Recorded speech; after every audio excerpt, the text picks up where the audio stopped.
Hey everyone, welcome back to Dolly's Food. Today I am going to make methi malai chicken, which implies chicken pieces cooked with methi and cream.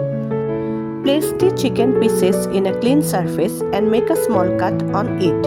I have used 1 kg chicken thigh with bone. Bone-in chicken tastes best for this recipe. However, you can also use boneless chicken. My methi malai chicken is a white curry as I have not used tomato, turmeric and red chili powder. First marinate the chicken with vinegar and salt and rest for 10 minutes.